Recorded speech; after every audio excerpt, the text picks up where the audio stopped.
आज स्वामींचा गुरुवारही आहे व गणपती बाप्पाची संकष्टी आहे. छान योग जुळून आला आहे.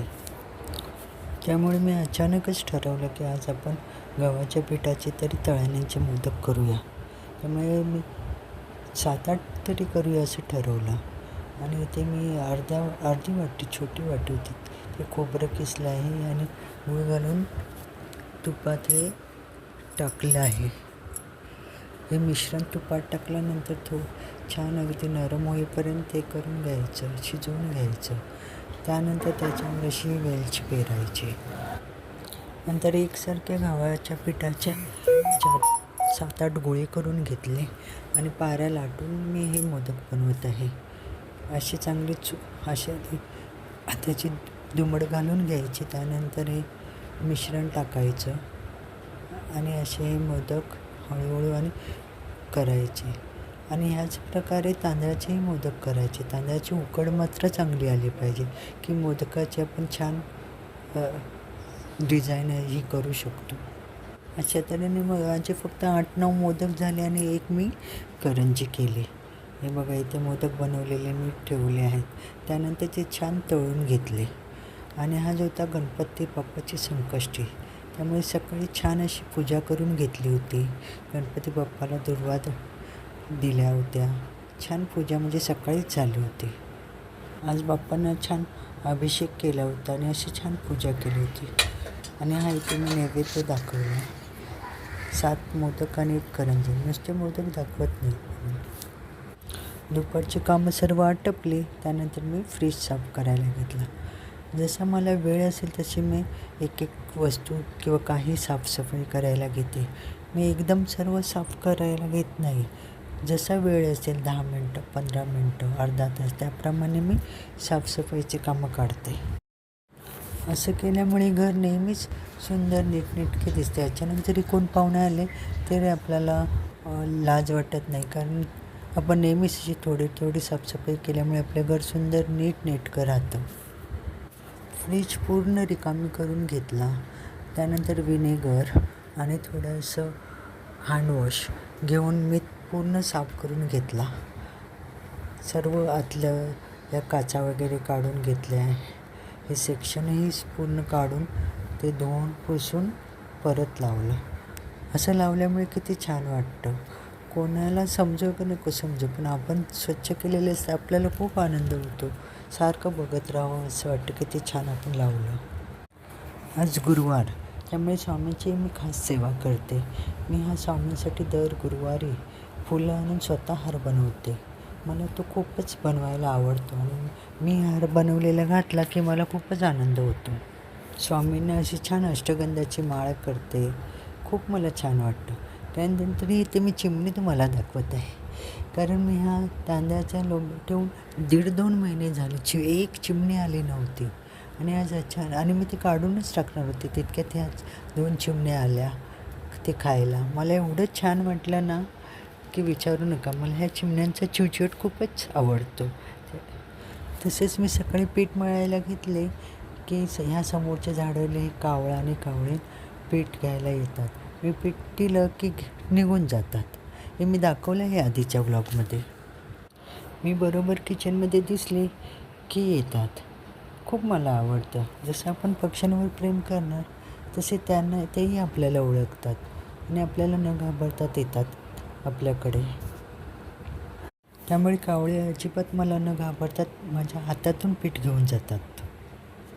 खूप छान वाटतं त्यामुळे मला. त्यानंतर संध्याकाळी 5:30 ते 6:30 मी प्राणायाम, योगासन, एक्झरसाइज असं करत असते. इथे मी बटरफ्लाय करत आहे. अशी योगासने केल्यामुळे आपल्या नसा, सांधे एकदम मोकळ्या होतात. इथे मी दीर्घ श्वसन करत आहे. श्वास दीर्घ आत घ्यायचा आणि सोडताना हळूहळू सोडायचा. प्राणायाम म्हणजे शरीर, मन, आत्म्याला जोडणारा एक सेतूच आहे. दररोज काही मिनिटे योगासन आणि प्राणायाम केल्याने तणाव कमी होतो, मन शांत होते आणि शरीरात सकारात्मक ऊर्जा वाढते. आजच्या या धावपळीच्या युगात स्वतःसाठी वेळ काढलाच पाहिजे. प्राणायाम केल्यामुळे श्वासावर लक्ष केंद्रित होते आणि आपले अंतर्मन एकदम शांत होते आणि आपण आरोग्यदायी जीवन जगू शकतो. इथे मी कपालभाती करत आहे. कपालभाती करताना जोराने श्वास नुसता बाहेर टाकायचा. आता हे मी करत आहे अनुलोम विलोम. एका नाकपुडीतून श्वास आत घ्यायचा आणि दुसऱ्या नाकपुडीतून तो हळूहळू बाहेर सोडायचा. यामुळे स्ट्रेस कमी होतो, म्हणजे तणाव कमी होतो, रक्तभिसरण चांगले होते, रक्तशुद्धी होते. खूप असे सारे फायदे आहेत. गेली 25 वर्ष मी योगासन, प्राणायाम, एक्झरसाईज असं करत आहे.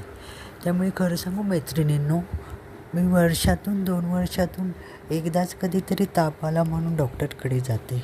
नाहीतर मला डॉक्टरकडे जाण्याची वेळच येत नाही. आणि डाएटचं म्हणाल तर मी आपण घरी बनवतो तेच जेवण जेवते. हॉटेलचं किंवा बाहेरचं खूप कमी प्रमाणात खाते. त्यामुळेच तर मी एकदम फिट आहे. आणि तसेच स्वामी सेवा करते, त्यामुळे स्वामींचाही आशीर्वाद आहे. अनुलोम विलोम प्राणायाम झाल्यानंतर मी आता भ्रामरी प्राणायाम करत आहे. भ्रामरी प्राणायामात श्वास सोडताना भोंग्यासारखा असा आवाज केला जातो. यामुळे मज्जासंस्था शांत होतात आणि मनावरचा ताण कमी होतो. हे प्रत्येक प्राणायाम जवळजवळ 9 ते 10 वेळा करायचे. त्यामुळे त्याचा चांगला फायदाही मिळतो आपल्याला.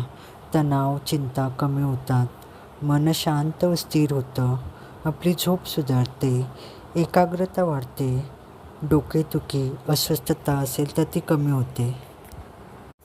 भ्रामरी झाली की मी ओंकार प्राणायाम करते. ओंकार प्राणायामात श्वास सोडताना ओमचा जप केला जातो. या ध्वनीमुळे मन, श्वास आणि विचार एकरूप होतात. ध्यानासाठी हा प्राणायाम अतिशय उपयुक्त आहे.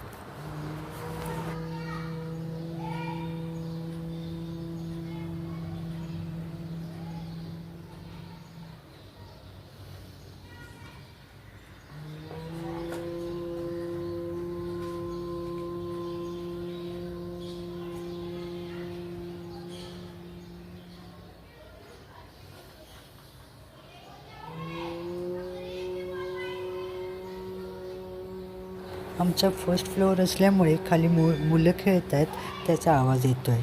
जरा निग्लेक्ट करा प्लीज.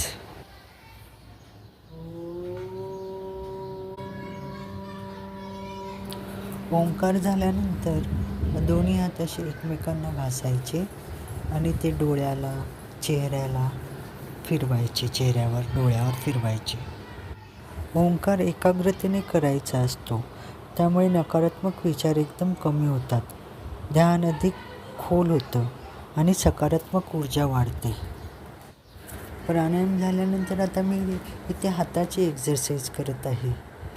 अशी हाताच्या मुठी क्लॉकवाईज आणि अँटी क्लॉकवाईज फिरवायच्या. ही बोटं अशी ताणायची.